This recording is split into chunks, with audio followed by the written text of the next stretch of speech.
ये सीरीज दिसंबर 2020 में शुरू होती है, जब कोविड का प्रकोप अपने चरम पर था। हम जून को बॉक्सिंग की जोरदार ट्रेनिंग करते हुए देखते हैं। अपना वर्कआउट खत्म करने के बाद वह बस स्टॉप की ओर जाता है और घर लौटने के लिए बस का इंतजार करता है। अचानक एक शराबी आदमी जिसने मास्क नहीं पहना होता, जबरदस्ती बस में घुसने की कोशिश करता है। वह ड्राइवर से बहस करने लगता है और उसे मारने की भी कोशिश करता है, लेकिन जून बीच में आ जाता है। वह शांत है। वह उस आदमी को रोकता है और उससे नरमी से निपटता है। वह उसे समझाते हुए कुछ हल्के सटीक मुक्के भी मारता है। आखिरकार वह शराबी आदमी पीछे हट जाता है और चला जाता है। जून बस में चढ़ जाता है और हर कोई उसकी हिम्मत और फुर्तीले कदम की तारीफ करता है। जब जून घर पहुंचता है तो वह अपनी माँ को फोन पर बात करते हुए सुन लेता है। वह अपने कैफे के मालिक से बात कर रही होती है, किराया देने में हुई देरी के लिए माफी मांग रही होती है और बस एक और महीने की मोहलत मांग रही होती है। ये बात जून को अंदर से तोड़ देती है। वह उदासी से भरा हुआ चुपचाप घर से बाहर निकल जाता है। कुछ दिनों बाद कोरियन बॉक्सिंग चैंपियनशिप होती है।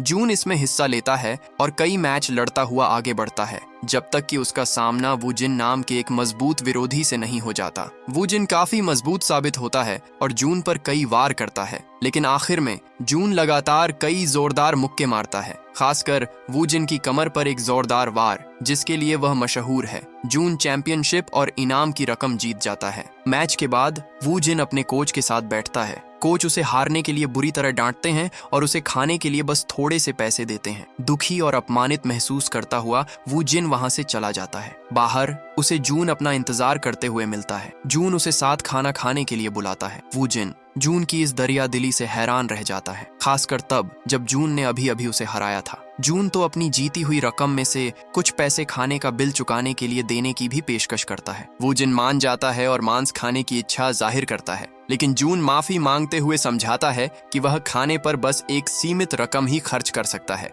क्योंकि बाकी पैसे उसे अपनी मां को देने हैं ताकि कैफे का किराया चुकाने में मदद मिल सके। जून की यह बात वूजिन के दिल को छू जाती है, इसलिए वूजिन भी अपने पैसे मिला देता है और सुझाव देता है कि उन्हें किसी बेहतर रेस्टोरेंट में जाकर खाना चाहिए। वे दोनों साथ बैठकर अपनी अपनी जिंदगी के बारे में बातें करते हैं। वूजिन को पता चलता है कि जून उससे 2 साल छोटा होने के बावजूद काफी समझदार है। वे दोनों साथ मिलकर हंसते हैं और जब जून बड़े ही सलीके से मांस पकाता है तो वूजिन उसकी इस महारत को देखकर हैरान रह जाता है। जून बताता है कि उसने अपनी मां का सहारा बनने के लिए कई तरह की नौकरियां की हैं। वह यह भी बताता है कि उसने बॉक्सिंग की शुरुआत सिर्फ 3 साल पहले की थी और शुरू में वह कार के टायरों से अभ्यास करता था। वूजिन यह सुनकर हैरान रह जाता है। उसने तो बचपन से ही ट्रेनिंग ली है, फिर भी वे दोनों लगभग एक ही लेवल पर हैं। फिर एक और हैरानी सामने आती है। वूजिन को पता चलता है कि जून भी उसकी तरह ही नेवी में काम कर चुका है, लेकिन जून उससे पहले भर्ती हुआ था और उसने उससे भी ऊंची यूनिट में सेवा दी थी। सम्मान से भर उठकर वूजिन उसे सैल्यूट करता है।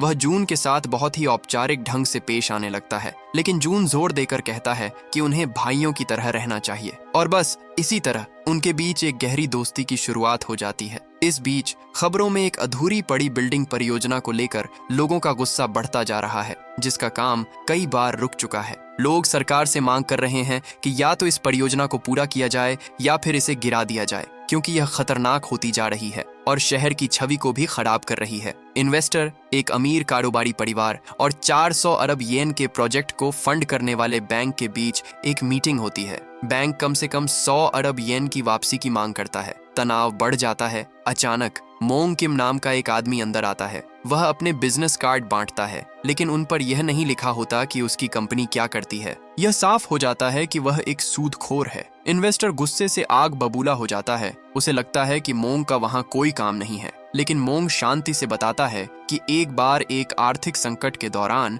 वह इन्वेस्टर के पिता को जानता था और उस समय उसे उनके घर भी बुलाया गया था। शर्मिंदा होकर इन्वेस्टर बेमन से उसके साथ काम करने को राजी हो जाता है। मोंग 100 अरब येन देने की पेशकश करता है, लेकिन 3 शर्तों के साथ। होटल की छत पर एक बार बनाया जाए, बेसमेंट में एक नाइट क्लब बनाया जाए और अगर कोविड जैसी कोई दूसरी महामारी आती है तो होटल को एक अस्पताल में बदल दिया जाए। इन्वेस्टर मान जाता है, लेकिन अपने पिता से सलाह लेने के लिए कुछ समय मांगता है। बाद में मोंग अपनी पत्नी को बताता है कि उनकी योजना काम कर रही है। उनका अगला कदम उन छोटे कारोबारियों को निशाना बनाना है जो महामारी की वजह से मुश्किलों का सामना कर रहे हैं। अगले दिन मोंग के एजेंट पूरे इलाके में फैल जाते हैं और 5% से 7% की ब्याज दर पर कर्ज देने की पेशकश करते हैं। जो बैंकों की दरों से काफी कम होती है। वे सरकारी मदद का दावा करते हैं, जिससे यह सौदा सुरक्षित लगता है। हताश होकर कई छोटे कारोबारी बिना यह समझे राजी हो जाते हैं कि इस सौदे में एक छिपी हुई शर्त है जो उनकी जिंदगी तबाह कर देगी। उन्हीं में से एक है जून की माँ। मोंग के आदमी उसके कैफे में पहुंच जाते हैं। उसका असिस्टेंट उसे बताता है कि कॉन्ट्रैक्ट पर दस्तखत करने के 24 घंटे के अंदर उसे कर्ज का 10% हिस्सा चुकाना था। क्योंकि वह तय समय सीमा चूक गई थी, इसलिए ब्याज बढ़ गया है और कर्ज चुकाने की अवधि कम हो गई है। घबराकर वह जून को फोन करती है। जून उसकी परेशानी भरी आवाज सुन लेता है। फिर अचानक उसे चीजों के टूटने फूटने की आवाजें सुनाई देती हैं। जून पूरी रफ्तार से दौड़ता है। कुछ ही मिनटों में वह वहां पहुंच जाता है और देखता है कि 15 से ज्यादा आदमी कैफे में तोड़फोड़ कर रहे हैं। बिना किसी हिचकिचाहट के जून उन सभी से भिड़ जाता है और उन सभी को एक एक करके हरा देता है। ठीक उसी समय जब मोंग का असिस्टेंट हमला करने ही वाला होता है, मोंग खुद वहां पहुंच जाता है। उसके साथ बॉन्ग नाम का एक बड़ा बाउंसर भी होता है। बॉन्ग जून पर हमला करता है और आसानी से उस पर हावी हो जाता है। वह जून को तब तक बेरहमी से पीटता रहता है जब तक कि जून जमीन पर गिर नहीं जाता। मोंग लड़ाई रुकवा देता है। वह जून को नौकरी की पेशकश करता है। जून मना कर देता है।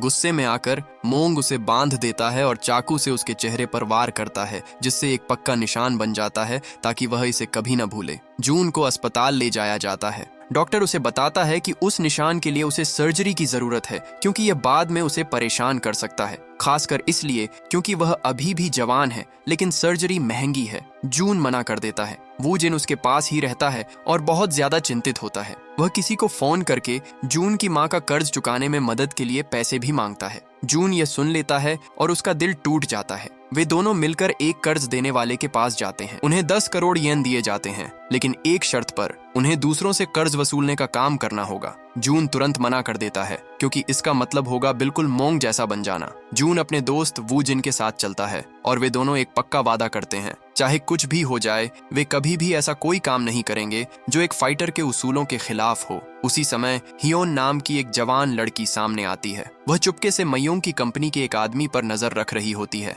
जब वह उन्हें जमा किए गए पैसों के बारे में बात करते हुए सुनती है, तो वह चुपके से मोंग के असिस्टेंट की बातें रिकॉर्ड कर लेती है। ये साफ हो जाता है कि हियोन उन लोगों के जुर्मों को बेनकाब करने और उन सभी को जेल की सलाखों के पीछे पहुंचाने के लिए पक्की इरादे वाली है। इस बीच मिस्टर चॉय नाम का एक बुजुर्ग आदमी फोन करता है। वह नेवी के एक पुराने सैनिक से संपर्क करता है और उससे अपनी पोती की हिफाजत के लिए एक मजबूत और भरोसेमंद जवान आदमी ढूंढने के लिए कहता है। वह पोती कोई और नहीं बल्कि हियोन ही है। मिस्टर चॉय को उसकी सुरक्षा की चिंता है, क्योंकि वह जिस खतरनाक काम में लगी हुई है वह बहुत जोखिम भरा है। वह सैनिक कई जवानों से मिलता है, लेकिन उनमें से कोई भी उसे प्रभावित नहीं कर पाता। फिर अचानक उसे वू जिन का फोन आता है। उसके चेहरे पर मुस्कान फैल जाती है। वह तुरंत उसे आने के लिए कहता है। वू जिन जून के साथ आता है। जैसे ही वे उस सैनिक से मिलते हैं, वे उसे पूरा सम्मान देते हैं, क्योंकि नेवी में उनके समय के हिसाब से वह उनसे ऊंचे ओहदे पर था। सैनिक उन्हें बताता है कि वह मिस्टर चोई से उनकी सिफारिश करेगा।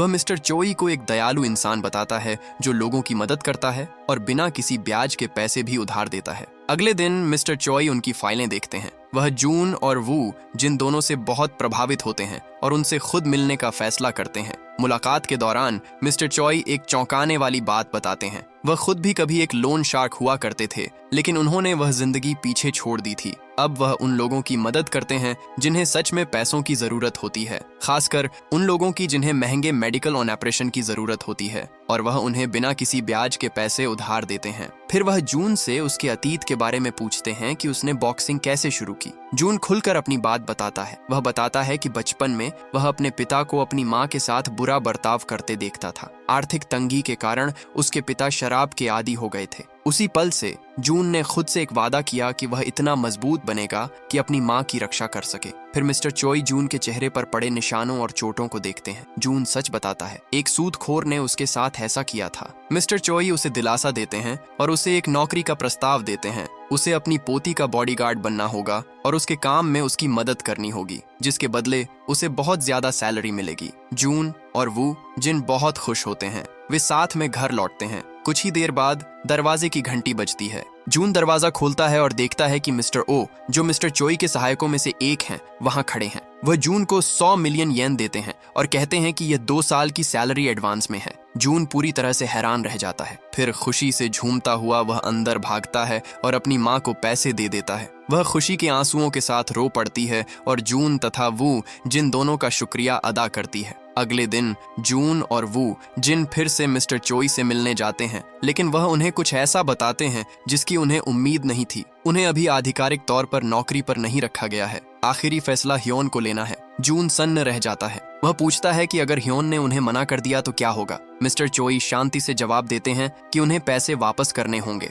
फिर भी वह उसे भरोसा दिलाते हैं कि ह्योन शायद उन्हें स्वीकार कर लेगी। फिर वह चले जाते हैं। कुछ ही देर बाद हान वहां पहुंचता है। उसे पता चलता है कि उसे उनसे मिलना है और उनके साथ काम करना है, लेकिन इसके बजाय वह उनके साथ ठंडा और रूखा बर्ताव करती है और उन्हें ऑफिस से बाहर भी निकाल देती है। एक हताश कदम उठाते हुए जून उसके सामने घुटनों के बल बैठ जाता है। वह उससे काम करने देने की भीख मांगता है। वह समझाता है कि उसने पहले ही मिस्टर चोई से पैसे ले लिए थे और उनका इस्तेमाल अपनी माँ का कर्ज चुकाने के लिए किया था। ह्यान को पता चलता है कि जून की माँ भी कई अन्य लोगों की तरह स्माइल कैपिटल नाम की एक कंपनी के कॉन्ट्रैक्ट में छिपी शर्तों की वजह से धोखाधड़ी का शिकार हुई थी। इससे सब कुछ बदल जाता है। आखिरकार वह उन्हें काम पर रखने के लिए मान जाती है। बाद में वे एक रेस्टोरेंट में साथ बैठते हैं। हान उन्हें अपने मिशन के बारे में बताती है। उसके दादाजी अब उन लोगों को कर्ज देते हैं जिन्हें सचमुच मदद की जरूरत होती है, लेकिन कुछ लोग इस सिस्टम का गलत फायदा उठाते हैं। इसलिए उसका काम कर्ज लेने वालों की जांच करना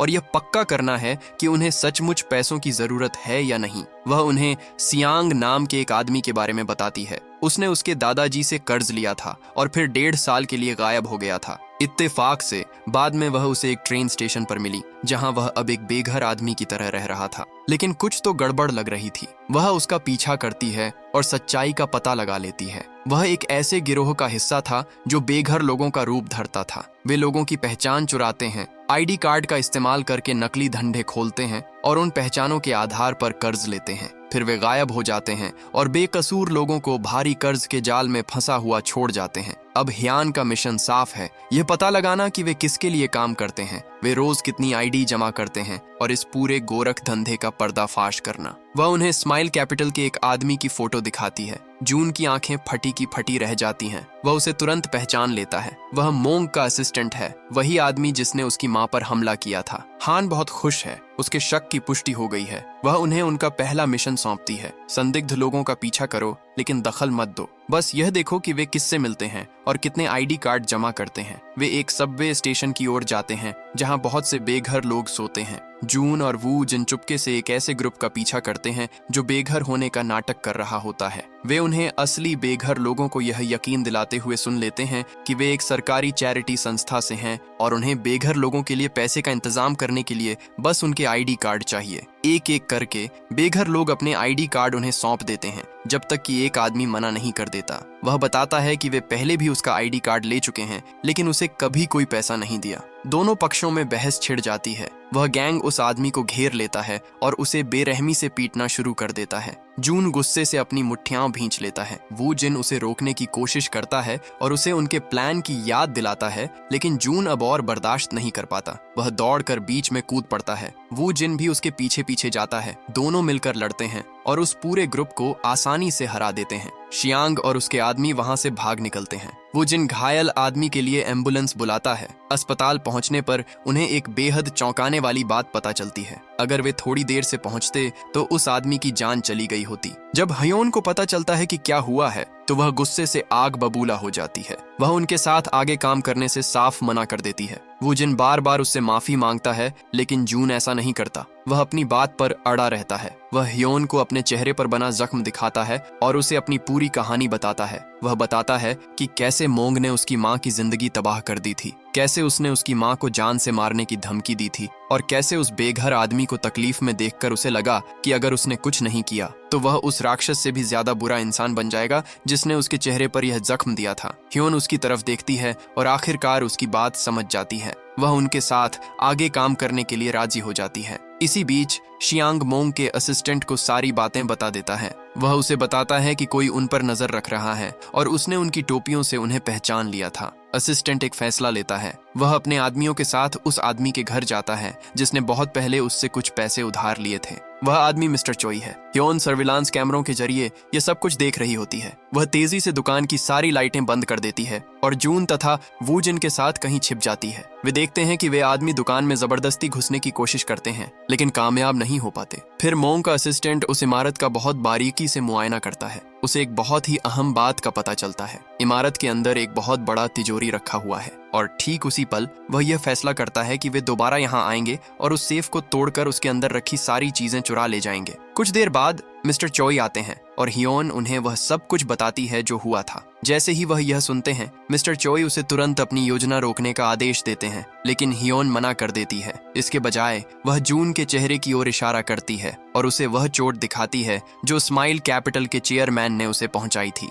जैसे ही मिस्टर चोई जून के चेहरे पर बना निशान साफ साफ देखते हैं, वह हक्के बक्के रह जाते हैं। वह जून से उस आदमी का नाम पूछते हैं जिसने उसके साथ ऐसा किया था, लेकिन जून उन्हें बताता है कि वह उस आदमी का नाम नहीं जानता। उसे बस इतना याद है कि उस आदमी के चेहरे पर भी ठीक वैसा ही निशान था जैसा उसके अपने चेहरे पर है। इस जवाब को सुनकर मिस्टर चोई पूरी तरह से सदमे में चले जाते हैं। वह अकेले बैठ जाते हैं। पुरानी यादें ताजा होने पर वह भावुक और दुखी हो जाते हैं। उन्हें वे दिन याद आते हैं जब वह खुद एक लोन शार्क के तौर पर काम किया करते थे। बाद में उन्होंने उस जिंदगी को पीछे छोड़ने और अपनी चलाई जा रही कंपनी को बंद करने का फैसला किया था। वही कंपनी जहां मोंग उनके अधीन काम किया करता था। उन्होंने अपने सभी कर्मचारियों को इकट्ठा किया और उन्हें बताया कि उन्होंने अब प्रायश्चित करने का फैसला कर लिया है। उन्होंने कर्मचारियों को पूरे 1 साल की तनख्वाह और नौकरी छोड़ने पर मिलने वाला मुआवजा देने का वादा किया और फिर सब कुछ पीछे छोड़कर वहां से चले गए। लेकिन ठीक उसी रात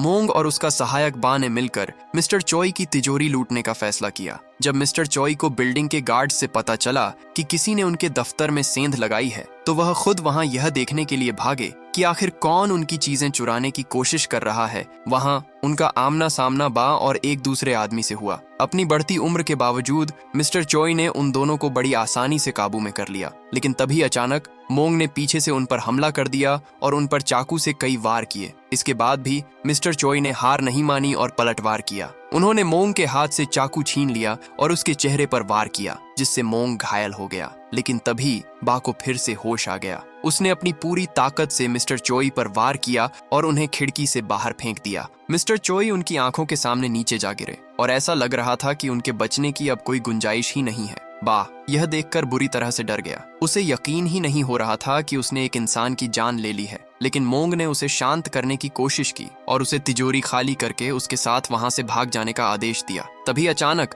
उन्होंने देखा कि मिस्टर चोई का शरीर वहां से गायब हो चुका था और उस पल से वे एक बात जान गए थे, एक दिन वह उनके लिए वापस आएगा। मिस्टर चोई अपनी यादों से बाहर आते हैं, इस डर से भरे हुए कि कहीं उनकी पोती इन सब की वजह से अपनी जान न गंवा बैठे। इस बीच हान जून और वू जिन एक साथ बैठकर यह समझने की कोशिश करते हैं कि मोंग उन तक पहुंचने में कैसे कामयाब रहा। आखिरकार उन्हें इसकी वजह समझ आ जाती है। उनकी टोपियां वे बहुत ही अनोखी थीं और कोई भी उन्हें आसानी से पहचान सकता था। इसीलिए वे यह सोचते हुए एक साथ खाना खाने का फैसला करते हैं कि उन्हें आगे क्या करना चाहिए। उस दौरान वे तीनों एक दूसरे के और करीब आ जाते हैं और उनके बीच एक सच्ची दोस्ती की शुरुआत होती है। फिर हान उन्हें अपने दर्दनाक अतीत के बारे में बताती है। वह कहती है कि जब वह बच्ची थी तो उसे रीढ़ की हड्डी का कैंसर हो गया था। जब वह आखिरकार ठीक हुई तो उसे पता चला कि उसके पिता की मौत हो चुकी है और वह इस दुनिया में बिल्कुल अकेली रह गई है। तभी उसे एक अनाथालय भेज दिया गया। वह कुछ समय तक वहां रही, लेकिन उसे वह जगह बिल्कुल पसंद नहीं थी क्योंकि वहां उसे बहुत जुल्म और बुरा बर्ताव झेलना पड़ा था। इसीलिए वह वहां से भाग गई और सड़कों पर रहने लगी। वहां वह दूसरों का बचा हुआ खाना खाकर गुजारा करती थी और अपने आसपास के लगभग हर इंसान से मारपीट और जलालत झेलती थी। आखिरकार उसके पास अनाथालय वापस लौटने के अलावा कोई और चारा नहीं बचा। वह 17 साल की होने तक उसी जिंदगी में फंसी रही। उस समय उसे एक दूसरे अनाथालय में भेज दिया गया, एक ऐसा अनाथालय जिसे मिस्टर चोई चलाते थे। उन्होंने उसके साथ बहुत प्यार और दयालुता से पेश आए, मानो वह उनकी अपनी बेटी हो। बाद में उन्होंने उसे कानूनी तौर पर गोद ले लिया और उसे वह सब कुछ दिया जिसका उसने कभी सपना देखा था। उन्हीं की वजह से उसकी जिंदगी पूरी तरह से बदल गई। जून और व्यूजन उसकी कहानी सुनकर बहुत भावुक हो जाते हैं और उसे दिलासा देने की कोशिश करते हैं। उसके बाद वे एक साथ खाना खाते रहते हैं और इस तरह प्यार और खुशी के कुछ अनमोल पल एक साथ बिताते हैं। दूसरी तरफ मोंग को अपने सहायकों के साथ उस इमारत के लिए अपनी बड़ी योजना के बारे में बात करते हुए देखा जाता है। उसने पहले ही इमारत के मालिक को उसके अंदर एक नाइट क्लब और बार बनाने के लिए राजी कर लिया था, लेकिन उसका असली मकसद कहीं ज्यादा खतरनाक है। वह इमारत के एक हिस्से को एक गैर कानूनी जुए के अड्डे में बदलना चाहता है। उसकी योजना उन ताकतवर अधिकारियों का मनोरंजन करना है जो चोरी छिपे ऐसी अय्याशियों के आदी हैं। जब वे जुआ खेल रहे हों तो उनकी रिकॉर्डिंग करना और फिर उस फुटेज का इस्तेमाल करके उन्हें ब्लैकमेल करना, बदले में पैसे, एहसान और ऐसा रसूख हासिल करना जो उसे कोई और कभी नहीं दे सकता। इसीलिए उसने ठान लिया है कि वह बिल्डिंग के मालिक को किसी भी तरह से, चाहे कुछ भी करना पड़े, अपने 100 अरब येन स्वीकार करने पर मजबूर कर देगा। इसके कुछ ही समय बाद मोंग के आदमी उस अमीर ग्रुप के चेयरमैन के पीछे पड़ जाते हैं जो उस बिल्डिंग को खरीदना चाहता है। वे तब तक इंतजार करते हैं जब तक वह अकेला ना हो जाए और फिर उसे घेर लेते हैं। वे उसे पीटते हैं, उसके कपड़े उतार देते हैं और उसे जलील करने वाले काम करने पर मजबूर करते हुए उसका वीडियो बनाते हैं, जिसका इस्तेमाल करके वे जब चाहें उसे ब्लैकमेल कर सकें। बाद में जून, वूजिन और हान एक दूसरे रेस्टोरेंट की तरफ जा रहे होते हैं, लेकिन जैसे ही वे वहां पहुंचते हैं वे देखते हैं कि वह रेस्टोरेंट पूरी तरह से तबाह हो चुका है और उसकी मालकिन रो रही है। उन्हें पता चलता है कि उसने भी एमी नाम की किसी औरत से कर्ज लिया था, जिसने उसे कर्ज चुकाने के लिए और समय देने से साफ मना कर दिया था। यह देखकर वे तीनों गुस्से से आग बबूला हो जाते हैं। वे तय करते हैं कि इस पूरे रैकेट के पीछे छिपे बड़े सरगनाओं तक पहुंचने और उनकी पूरी साजिश का पुलिस के सामने पर्दाफाश करने के लिए उन्हें सबसे पहले शियांग के ऑपरेशन को खत्म करना होगा। उसी रात वे उस जगह की तरफ निकल पड़ते हैं जहां शियांग और उसका बाकी गैंग रुका हुआ है, लेकिन गैंग का एक आदमी हान की कार देख लेता है और फौरन मोंग के असिस्टेंट को फोन करके इसकी खबर देता है। वे तुरंत हान और उसके साथियों को फंसाकर खत्म करने का एक प्लान बनाते हैं। वे शियांग से यह नाटक करवाते हैं कि वह हमेशा की तरह बेघर लोगों के आईडी कार्ड इकट्ठा करने जा रहा है और फिर उसे सबवे स्टेशन भेज देते हैं। जून और वू जिन उसका पीछा करते हैं,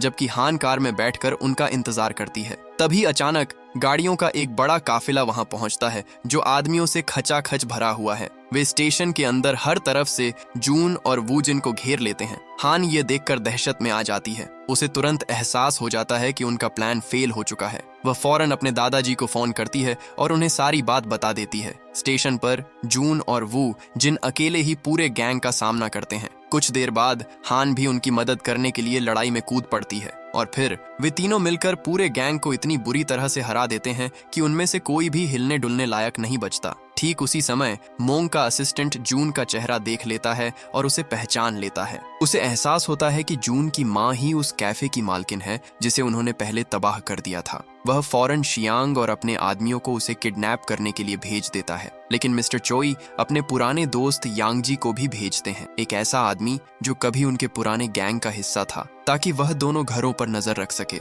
यांगजी जून की माँ को बचाने में कामयाब हो जाता है और सियोंग का पैर भी काट देता है। यह लड़ाई में उसकी खास पहचान बन जाती है। इसके बाद वह जून की माँ को मिस्टर चोई के पास ले जाता है। जल्द ही जून और व्यूजन हियान के साथ वहां पहुंचते हैं। मिस्टर चोई उन पर बहुत गुस्सा होते हैं। वह उनसे कहते हैं कि अगर जरूरत पड़ी तो वह उनका भविष्य तबाह करने के लिए भी तैयार हैं, क्योंकि जिस लड़ाई में वे उतर रहे हैं वह किसी की जान लिए बिना कभी खत्म नहीं होगी। वह कहते हैं कि अब वह समय आ गया है जब पुरानी पीढ़ी को खुद इस लड़ाई में उतरना होगा। तो वह यांगजी और एक और पुराने दोस्त डू योंग के साथ मिलकर मोंग किम और उसके पूरे गैंग को खत्म करने का प्लान बनाने लगता है। वह उन्हें बोंग नाम के एक आदमी के बारे में भी चेतावनी देता है। कहता है कि वह बहुत ज्यादा ताकतवर है, वही आदमी जिसने उसे बिल्डिंग से नीचे फेंक दिया था और उसे पैरालाइज कर दिया था। फिर जून मिस्टर चोई से कहता है कि उन्हें अपना पैसा लाइब्रेरी से बाहर निकाल लेना चाहिए, क्योंकि उनकी लोकेशन पहले ही पता चल चुकी है। मिस्टर चोई जवाब देते हैं कि उन 3 नौजवानों को ही पैसा ले जाने की जिम्मेदारी लेनी चाहिए।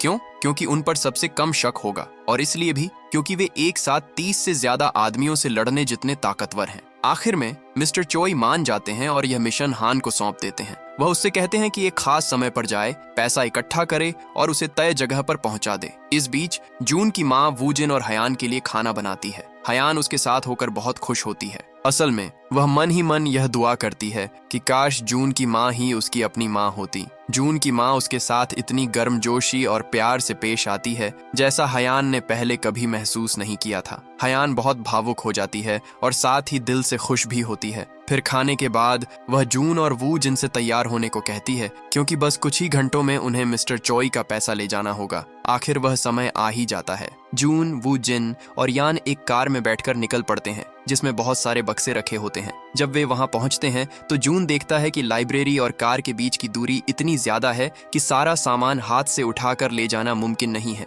इसलिए वह स्टोरेज एरिया के अंदर गाड़ियां ढूंढने का फैसला करता है। वह वू जिन के साथ उस तरफ जाता है। ठीक उसी समय मोंग का एक आदमी पहले से ही वहां इंतजार कर रहा होता है। वह हयान पर नजर रखे होता है और उसे अकेले पकड़ने का प्लान बना रहा होता है। जैसे ही हयान लाइब्रेरी से बाहर कदम रखती है, मोंग का असिस्टेंट उस पर हमला कर देता है। वह तेजी से हयान पर हावी हो जाता है और उसे बांध देता है। अचानक बोंग वहां आ जाता है, मोंग के गैंग का इकलौता आदमी जिसने जून को कभी हराया था। जैसे ही जून उसे देखता है, वह वू जिन की तरफ मुड़ता है और मजबूती से कहता है, न चाहे कुछ भी हो जाए उसे जाने मत देना। वे दोनों मिलकर उस पर हमला करते हैं, लेकिन बॉम्ब का लेवल ही कुछ और है। वह अपनी जबरदस्त ताकत से उन पर भारी पड़ जाता है और उन्हें बार बार नीचे गिरा देता है। ठीक जब सब कुछ निराशाजनक लगने लगता है, हान आजाद हो जाती है। वह तेजी से अंदर आती है, उनकी मदद करती है और मिलकर वे आखिरकार बोंग को बांधने में कामयाब हो जाते हैं। वे जल्दी से पैसे की तरफ वापस भागते हैं, लेकिन रास्ते में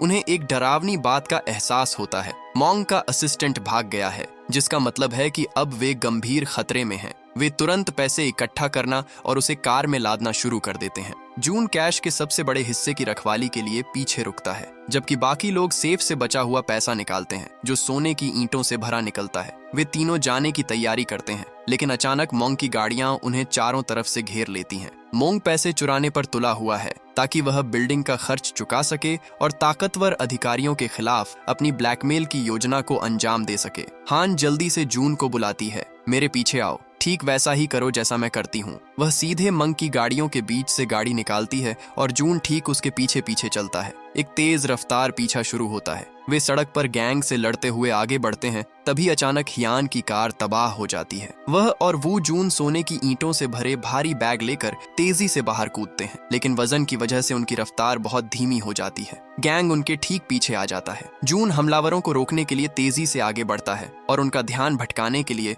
कैश से भरे 2 बक्से फेंकता है, लेकिन इतना भी काफी नहीं होता। हियान और वू जिनको एहसास होता है कि वे सोने के साथ भागते नहीं रह सकते, उन्हें बैग गिराकर भागने पर मजबूर होना पड़ता है। आखिरकार वे जून की कार तक पहुंच जाते हैं और बच निकलते हैं। कुछ समय बाद वे सुरक्षित रूप से मिस्टर चोई के पास पहुंच जाते हैं। वह पैसे के बारे में पूछते भी नहीं हैं। उनकी एकमात्र चिंता ये होती है, क्या तुम सब सुरक्षित हो? बाद में मिस्टर चोई अपने पुराने दोस्त यांग के साथ बैठते हैं। वह एक बहुत बड़ी बात का खुलासा करते हैं। उन्हें इस बात का पछतावा है कि इतने सालों तक मोंग के बारे में चुप रहे। वह बताते हैं कि मोंग के पैसे ले जाने के बाद वह लंबे समय तक गायब रहा, लेकिन बाद में उन्हें पता चला कि मोंग ने अपने बॉन्ड और अपनी चोरी की हुई दौलत का इस्तेमाल करके एक बहुत बड़ी कंपनी खड़ी कर ली थी। मिस्टर चोई यांग से माफी मांगते हैं कि उन्होंने उस समय उसे बदला लेने से रोका था। फिर उन्हें पता चलता है कि बोंग अभी भी उनके गोदाम में बंद है। वह फैसला करते हैं कि अभी उसे जिंदा रहने देंगे और किसी को उस पर नजर रखने का काम सौंपते हैं, क्योंकि उन्हें एक बात का पक्का यकीन है, मंग का कोई प्राइवेट अस्पताल जरूर होगा जहां वह अपने घायल आदमियों का गुपचुप तरीके से इलाज करवाता होगा, ताकि डॉक्टर पुलिस को उनकी रिपोर्ट न करें। इस बीच जांग मोंग का असिस्टेंट कंपनी लौटता है और जो कुछ भी हुआ उसकी पूरी रिपोर्ट देता है, अपनी नाकामी के लिए माफी मांगते हुए। मोंग अपने दूसरे असिस्टेंट जून मिन को कमरे से बाहर जाने का आदेश देता है ताकि वह जांग से अकेले में बात कर सके। फिर वह अपने शक का खुलासा करता है, बॉम्ब को जानबूझकर जिंदा छोड़ा गया था ताकि वे यह पता लगा सकें कि उसे इलाज के लिए कहां ले जाया जाएगा। मोंग उस अस्पताल के अंदर अपने आदमियों को नर्सों के भेष में भेजने का फैसला करता है। वह जंग को जून पर कड़ी नजर रखने का भी हुक्म देता है, क्योंकि जून पहले एक पुलिस अफसर रह चुका है और इसी वजह से वह खतरनाक हो सकता है। वह सब कुछ बेनकाब कर सकता है। मोंग अंदाजा लगाता है कि जून मिस्टर चॉय के आदमियों में से किसी एक को भेजेगा। ज्यादातर संभावना डू योंग की है, जो मोटरसाइकिल चलाने में बहुत माहिर और बेहद तेज है, इसलिए वह अपने आदमियों को उसे फंसाने का हुक्म देता है। ठीक उसी वक्त जून मिस्टर चोई के घर पर बैठा होता है। मिस्टर चोई उसे अकेले में बात करने के लिए बुलाते हैं। वह उसे कुछ ऐसी बात बताते हैं जिसकी उम्मीद नहीं थी। तुम अब अपने कर्ज से आजाद हो, तुमने मेरे पैसे की हिफाजत की है। वह उसे इनाम के तौर पर एक शांत जगह पर रेस्टोरेंट खोलने में मदद करने की पेशकश भी करते हैं, जहां वह अपनी मां के साथ रह सके। जून उनका तहे दिल से शुक्रिया अदा करता है, लेकिन उनकी पेशकश ठुकरा देता है। वह इस मिशन को आखिर तक पूरा करने की जिद करता है। उसका मानना है कि अगर उसने ऐसा नहीं किया तो वह मिस्टर चॉय के इस एहसान का बदला कभी नहीं चुका पाएगा। मिस्टर चॉय मुस्कुराते हैं और उसका फैसला मान लेते हैं। इसके कुछ ही देर बाद जून, वू जिन और हान मिस्टर चॉय के साथियों से मिलते हैं। वे मोंग किम और उसके पूरे गिरोह को तबाह करने की योजना को अंतिम रूप देते हैं। डू योंग हियान को अपने साथ ले जाने का फैसला करता है क्योंकि वह मोटरसाइकिल चलाने में बहुत माहिर है। उनका मिशन है जून मिन को खत्म करना। वह इस गिरोह का सबसे अहम सदस्य है और पुलिस से अपने मजबूत संबंधों की वजह से उनकी योजना को नाकाम करने की सबसे ज्यादा काबिलियत रखता है।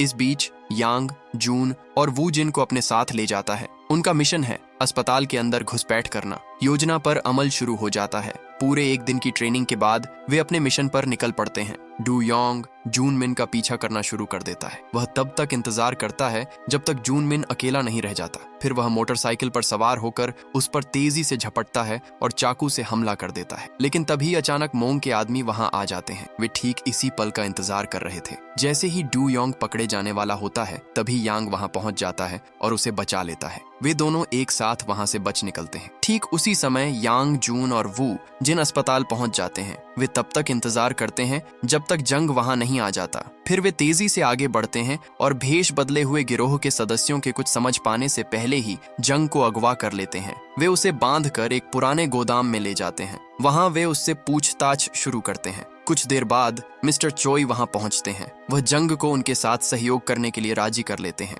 वह जंग को समझाते हैं कि वे जेनांग की फोटो और उससे जुड़ी कुछ गुप्त जानकारियों का इस्तेमाल करके मोंग तक एक संदेश पहुंचा सकते हैं, जिससे मोंग को यह यकीन हो जाएगा कि जंग ने उसके साथ गद्दारी की है। फिर मोंग उसे मारने के लिए अपने आदमियों को भेजता, लेकिन मिस्टर चोई उसे एक डील ऑफर करते हैं। अगर वह उन्हें सब कुछ बता देता है तो वे उसकी रक्षा करेंगे, उसकी चोटों का इलाज करेंगे, उसे कहीं दूर भेज देंगे और यहाँ तक कि उसे जितना पैसा चाहिए उतना देंगे भी। जैंग मान जाता है और बोलना शुरू कर देता है। वह खुलासा करता है कि उसका काम छोटे मोटे ऑपरेशन संभालना था, जैसे कि ताकतवर या मशहूर लोगों के स्कैंडल की रिकॉर्डिंग करना, ताकि उन्हें कर्ज लेने के लिए मजबूर किया जा सके। वह बताता है कि उसका सबसे नया शिकार एक अमीर ग्रुप का चेयरमैन था जो एक होटल खरीदना चाहता था, लेकिन उसके पास 1 अरब कम पड़ रहे थे। इसलिए एक सरकारी संपर्क के जरिए उसे मोंग से कर्ज लेने के लिए राजी किया गया। फिर जैंग मोंग के मास्टर प्लान का खुलासा करता है। होटल के अंदर एक बार और जुआ घर बनाना, अधिकारियों के जुआ खेलते समय उनकी रिकॉर्डिंग करना, उनका जितना हो सके उतना फायदा उठाना, फिर उनकी शिकायत पुलिस से कर देना। एक बार जब यह स्कैंडल सामने आ जाएगा तो होटल बंद हो जाएगा और बिकने के लिए रख दिया जाएगा और मोंग उसे बहुत कम कीमत पर खरीद लेगा। वह एक और भी ज्यादा खौफनाक बात कबूल करता है। इन हत्याओं का जिम्मेदार वही है। वह सब कुछ संभालता है और पुलिस की किसी भी जांच को बंद करवा देता है। मिस्टर चोई उससे एक आखिरी सवाल पूछते हैं, वे वीडियो कहाँ रखे हैं? जैंग जवाब देता है, वहाँ एक खास कमरा है, लेकिन कोई भी उसे खोल नहीं सकता, क्योंकि उसे खोलने के लिए मोंग की बांह की नस को स्कैन करना पड़ता है। और अगर मोंग को जरा भी खतरा महसूस होता है तो वह अपने फोन से दूर बैठे ही सब कुछ मिटा सकता है। इससे भी बुरा यह है कि अगर कोई गलत तरीके से अंदर घुसने की कोशिश करता है तो सिस्टम एक लिक्विड मैकेनिज्म चालू कर देगा जो अंदर रखी हर चीज को पूरी तरह से तबाह कर देगा। मिस्टर चोई एक और सवाल पूछते हैं, मोंग लाशों को कैसे ठिकाने लगाता है? जैंग जवाब देता है, वह उन्हें एक बहुत बड़े मछली के टैंक में फेंक देता है और तब तक वहीं रहने देता है जब तक कि मछलियां उन्हें पूरी तरह से खा न जाएं। आखिर में मिस्टर चोई पूछते हैं, मोंग कहाँ सुरक्षित है? जैंग जवाब देता है, सिर्फ एक ही आदमी जानता है, बोंग, क्योंकि मोंग को उस पर सबसे ज्यादा भरोसा है, अपने सगे भाई से भी ज्यादा। ठीक उसी समय मोंग को पता चलता है कि जून मिन के साथ क्या हुआ है। उसे तुरंत एहसास हो जाता है कि इसके पीछे डू योंग का हाथ है। उसे ढूंढ निकालने का फैसला करता है। मोंग सबसे पहले एक पुलिस अधिकारी को ब्लैकमेल करता है और उसे मजबूर करता है कि वह उस रास्ते का पता लगाए जिस रास्ते से डू योंग जून मिन का गैराज छोड़ने के बाद गया था। वह अधिकारी पूरी रात डर के मारे जागता रहता है, क्योंकि अगर वह नाकाम रहा तो उसके अपने भाई को मार दिया जाएगा। आखिरकार वह डू योंग के घर का पता लगाने में कामयाब हो जाता है वह यह पता मोंग को भेज देता है। इसी बीच मिस्टर चॉय और बाकी लोग एक साथ इकट्ठा होते हैं और शांति तथा खुशी के उन दुर्लभ पलों का आनंद लेते हैं। उस रात बाद में सभी अपने अपने घरों को लौट जाते हैं। डू योंग अपनी पत्नी के पास लौटता है जो अपनी गर्भावस्था के आखिरी महीने में है। उन्हें एक बेटी होने की उम्मीद है। सूरज उगने से पहले मोंग और उसके आदमी वहां पहुंच जाते हैं। वे दरवाजा खटखटाते हैं। इससे पहले कि उसकी पत्नी दरवाजा खोल पाती, डुओंग खिड़की से बाहर देखता है और उसे सच्चाई का पता चल जाता है। मोंग ने उसे ढूंढ लिया है। वह जल्दी से अपनी पत्नी से कहता है, पुलिस को बुलाओ, दरवाजा बंद कर लो, चाहे कुछ भी हो जाए, बाहर मत आना। फिर वह अकेले उनका सामना करने के लिए बाहर निकलता है। डुओंग मोंग और उसके आदमियों के खिलाफ बहादुरी से लड़ता है, लेकिन आखिर में उसके शरीर पर कई बार चाकू से वार किए जाते हैं। जब वह मर रहा होता है तो मोंग उसके पास झुककर कहता है, अगर तुम मुझे बता दो कि यांग और चोई कहाँ हैं, तो मैं तुम्हारी पत्नी को जिंदा छोड़ दूंगा। कुछ घंटों बाद यांग अपने रेस्टोरेंट की तरफ जाते हुए दिखाई देता है, लेकिन जैसे ही वह अंदर घुसता है उसे कुछ गड़बड़ लगती है। उसका पार्टनर गायब है। फिर उसे वह मरा हुआ मिलता है, खून के तालाब में पड़ा हुआ। अचानक यांग किचन में जाता है और देखता है कि मोंग उसका इंतजार कर रहा है। मोंग जानना चाहता है कि मिस्टर चोई कहाँ है। यांग को भयानक सच पता चलता है, डुओंग मर चुका है और उसकी पत्नी और उसकी होने वाली बेटी भी। गुस्सा उसे पूरी तरह से जकड़ लेता है। यांग अपनी पूरी ताकत से मोंग पर हमला करता है, लेकिन मोंग ने अपने जूतों में ब्लेड छिपा रखे हैं। यांग बार बार जख्मी होता है, फिर भी वह पलट कर लड़ता है और दूरी बनाए रखने के लिए एक लंबे चाकू का इस्तेमाल करता है। वे जोरदार तरीके से लड़ते हैं जब तक कि आखिर में मोंग उस पर हावी नहीं हो जाता और कई बार चाकू मारकर उसे मार नहीं डालता। इस बीच जून चुपके से अपनी मां को सुरक्षा के लिए एक अनाथालय में भेज देता है, क्योंकि अब उनका घर सुरक्षित नहीं रहा। हान उन्हें वहां तक गाड़ी से ले जाती है, जबकि मिस्टर चोई और वू जिन घर पर ही रहते हैं। जब वू जिन खाना खा रहा होता है तो उसे बाहर कुछ अजीब सा दिखाई देता है। वह मिस्टर चोई को सावधान करता है। वे निगरानी कैमरों को देखते हैं और उन्हें वह चीज दिखाई देती है। मोंग और उसका पूरा गिरोह घर को चारों तरफ से घेर चुका है। मिस्टर चॉय वो जिनसे कहते हैं कि वह उन्हें जल्दी से तहखाने में ले जाए। वहाँ एक बंदूक छिपी हुई है, लेकिन वो जिन समय पर वहाँ पहुँच नहीं पाता। उसे अकेले ही उस गिरोह का सामना करना पड़ता है। उनके पास हथियार हैं, उसके पास नहीं। ऐसे हालात में भी वो जिन एक लड़ाके के तौर पर अपने उसूलों को तोड़ने से मना कर देता है। वह सिर्फ अपने मुक्कों का इस्तेमाल करता है। इस बीच मिस्टर चोई तहखाने में पहुंच जाते हैं, बंदूक निकालते हैं और हमला करने वालों में से कई लोगों पर गोलियां चलाना शुरू कर देते हैं। फिर वह वू जिन को आवाज देते हैं, लेकिन तब तक बहुत देर हो चुकी होती है। वू जिन को कई बार चाकू मारा जा चुका है और उसके जख्म जानलेवा हैं। वह जमीन पर गिर पड़ता है। मिस्टर चोई उसे गिरते हुए देखते हैं और उनके अंदर गुस्से का ज्वालामुखी फूट पड़ता है। वह अपनी पूरी ताकत से हमला करते हैं। फिर मोंग वहां पहुंचता है। वह मिस्टर चोई की तरफ देखता है और शांत भाव से कहता है, उसे शांति से मरने दो। एक समय था जब वह मेरे लिए बहुत मायने रखता था। और फिर वह उसे मार डालता है। मोंग सेफ से सारा पैसा निकाल लेता है और घर में आग लगा देता है। थोड़ी देर बाद जून और हयान वापस आते हैं तो देखते हैं कि हर जगह से धुआं उठ रहा है। वे दौड़कर अंदर जाते हैं। जून को वो जिन खून में लथपथ पड़ा मिलता है। वह तुरंत उसे उठाता है और बाहर की ओर दौड़ता है। हयान अपने दादाजी की ओर दौड़ती है, लेकिन उन्हें देखते ही वहीं गिर पड़ती है। वह उन्हें जगाने की कोशिश करती है, लेकिन जून पहले ही जान चुका होता है कि अब वे इस दुनिया में नहीं रहे। अब वे कुछ नहीं कर सकते थे। वह हयान को वहां से हटाता है और वो जिन को लेकर तुरंत अस्पताल पहुंचता है। अस्पताल में डॉक्टर वू जिन की जान बचाने की पूरी कोशिश करते हैं। उसका बहुत ज्यादा खून बह रहा था। उसका ब्लड ग्रुप बहुत ही दुर्लभ था। इत्तेफाक से जून का ब्लड ग्रुप भी वही था। बिना किसी हिचकिचाहट के वह खून देता है, एक बैग। फिर वह एक और बैग के लिए मिन्नतें करता है, लेकिन नर्स मना कर देती है। यह बहुत ज्यादा खतरनाक हो सकता था। जून उसके सामने टूट जाता है, मिन्नतें करता है, रोता है। अपने इकलौते दोस्त की जान बचाने के लिए वह पूरी तरह बेताब था। इसके बाद वह हयान के पास जाकर बैठता है, लेकिन अचानक वह वहां से गायब हो जाती है। कुछ समय बाद डॉक्टर वापस आते हैं। सर्जरी सफल रही थी। वू जिन अब बच जाएगा। समय बीतता गया। जून और वू जिन मिस्टर चॉय के सहायक मिस्टर ओ के साथ रहने के लिए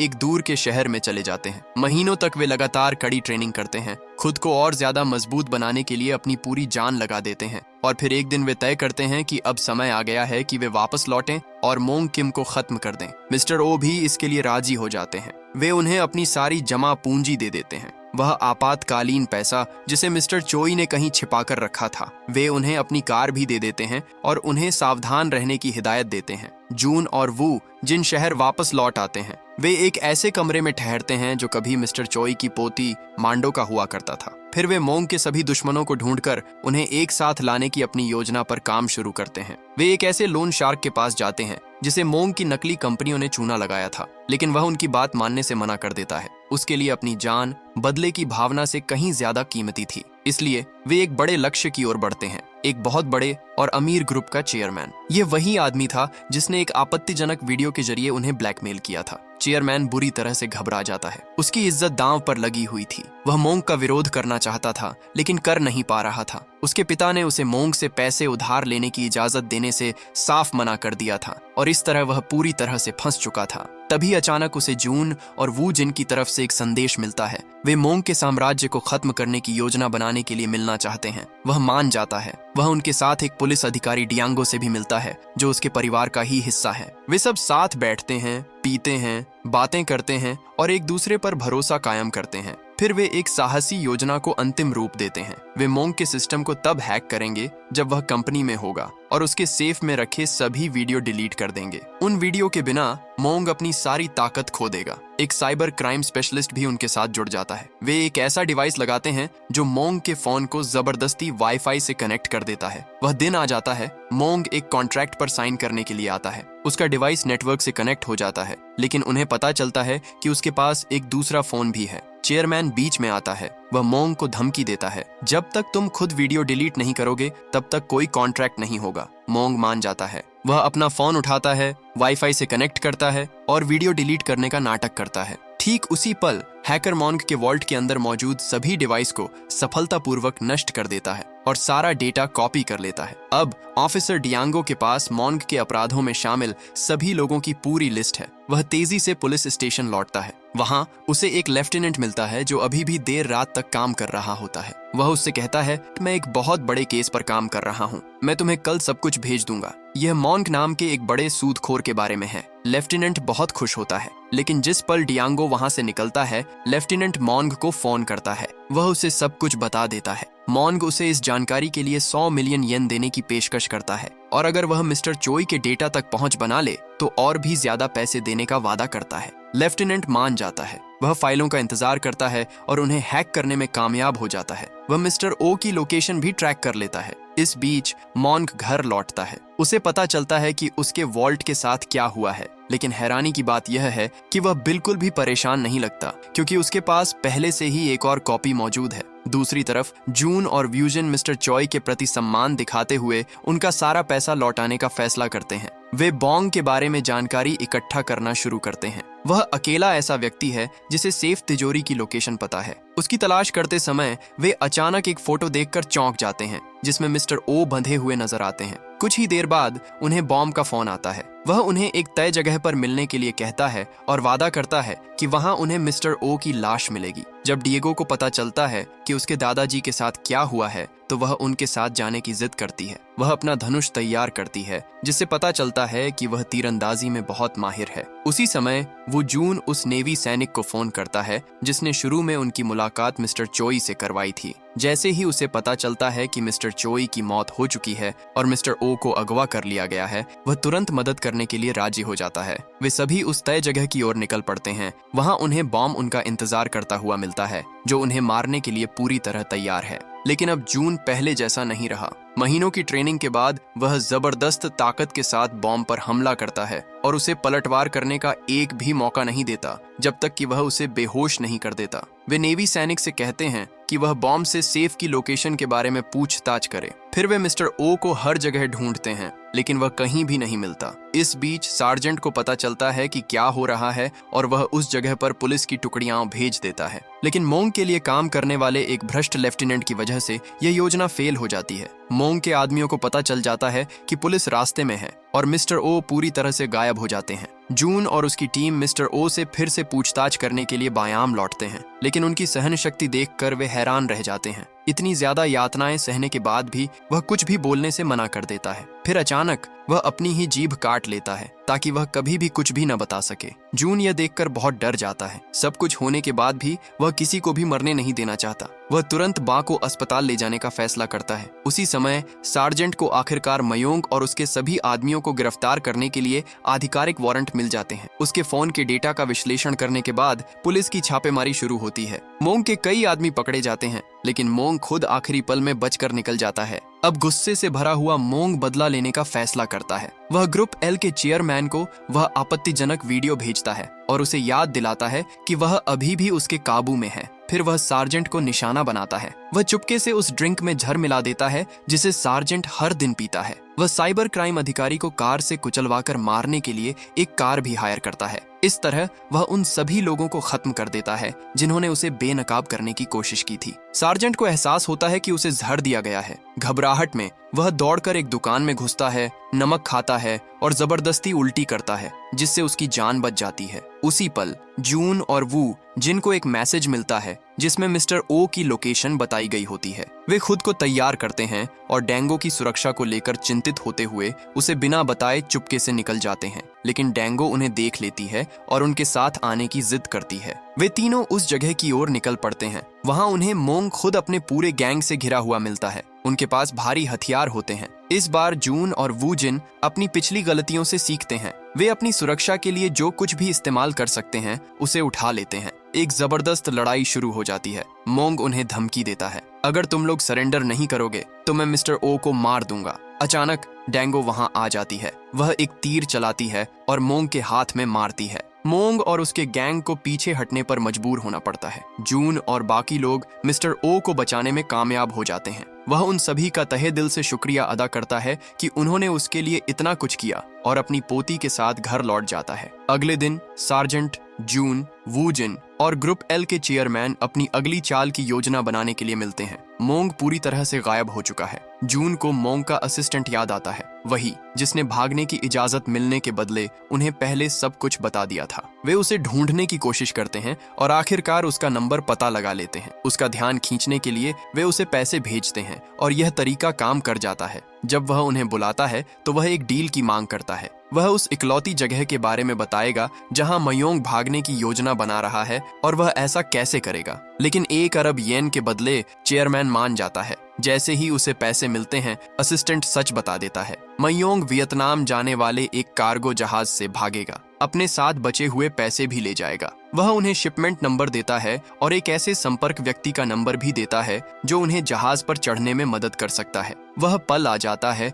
जून और वू जिन जहाज पर चढ़ जाते हैं वे खोजने के लिए अलग अलग हो जाते हैं। वू जिन को बॉन्ग मिल जाता है। एक आखिरी लड़ाई शुरू होती है, लेकिन इस बार वू जिन उसे उतनी ही आसानी से हरा देता है जितनी आसानी से जून ने कभी हराया था। उसी समय जून का सामना आखिरकार मयोंग से होता है। उसका सारा गुस्सा फूट पड़ता है। मयोंग ने उसके और उसकी माँ के साथ जो कुछ भी किया था उन सब का गुस्सा। लड़ाई लंबी और जोरदार होती है। मयोंग अनुभवी और कुशल है। जून को हमला करने का मौका ढूंढने में मुश्किल होती है, जब तक कि आखिरकार वह एक धातु की छड़ से जोरदार वार करके मयोंग को बेहोश नहीं कर देता। लेकिन जीत महसूस करने के बजाय जून को दुख होता है, क्योंकि उसने एक हथियार का इस्तेमाल किया था और यह एक फाइटर के तौर पर उसके सभी सिद्धांतों के खिलाफ था। वो जिन उसे दिलासा देता है, अगर हम अपना रास्ता भटक भी जाए तो हम मिलकर उसे फिर से ढूंढ लेंगे। उसके बाद वे सोने की ईंटों से भरा शिपमेंट बरामद कर लेते हैं। ग्रुप एल का चेयरमैन अपनी यॉट लेकर आता है और उन्हें सुरक्षित वहां से ले जाता है। इस बीच पुलिस जहाज पर पहुंचती है